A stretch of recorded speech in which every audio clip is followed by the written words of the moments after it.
আকবর বাদশার যুদ্ধ হচ্ছে রাজপুত সৈন্যদের সঙ্গে। ও বইখানা তোমরা পড়েছ কিনা?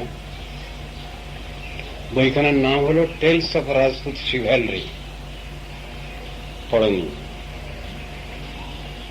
এই বইখানা লেখা হয়েছে উইলিয়াম জেমস টড, তিনি ফরেনের লোক। তিনি ভারতে এসেছিলেন, ঐতিহাসিক একজন নাম করা। তিনি শেষ জীবনই কাটিয়ে গেলেন এতে, ভারতে এবং ওই এতে রাজপুতনায়। তার লেখা বই ছিল টডস annals and antiquities of Rajasthan, বইখানার নাম। সেই বইখানা থেকে এই বইটা লেখা হয়েছে, টেলস অফ রাজপুত শিভ্যালরি। তার ভিতরে পড়েছিলাম যুদ্ধ হচ্ছে হলদিঘাটে, আর ওদিকে মেওয়ার স্টেটে যুদ্ধ হচ্ছে। রাজপুত সৈন্যরা সব কাতারে কাতারে মারা যাচ্ছে, সব মুঘল সৈন্যও মারা যাচ্ছে অনেক। যুদ্ধের জয় হয়েছে, যুদ্ধে আকবরের এসে জাহাপনা বিজয় আপকাই হ্যায়।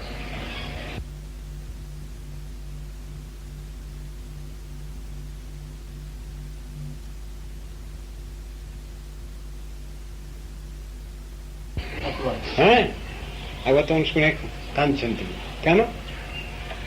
জয় আমার কি হবে? জয় যদি হয়েছে তো সর্বশক্তিমান আল্লাহ ভগবানেরই জয়, আমার কিসের আবার জয়? তখন সব কাজ ছেড়ে দিয়ে হাত মুখ ধুয়ে তিনি নামাজ পড়তে বসে গেছেন।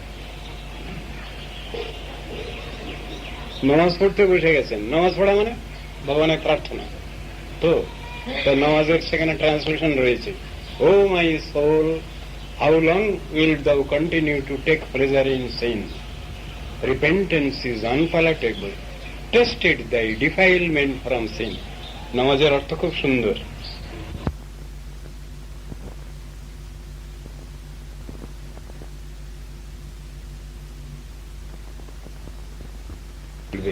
কখনো দেমাকি হয়েও না, অহংকারী হয়েও না। অহংকার পতনের মূল। ভগবানের করুণা কৃপা সবটাতে উপলব্ধি করার চেষ্টা করো। এই নামাজের ভিতরে সব আছে।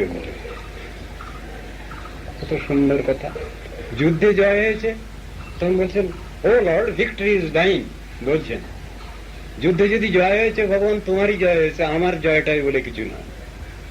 জয় যদি হয়েছে, তোমার জয় হোক। তাহলে চিন্তাটা কি? যুদ্ধে জয় হয়েছে উনি বলছেন আমার জয় নয়, এটা তোমার জয়। তাহলে ভগবত ভক্ত তিনি তো ওই কথাই বলবেন।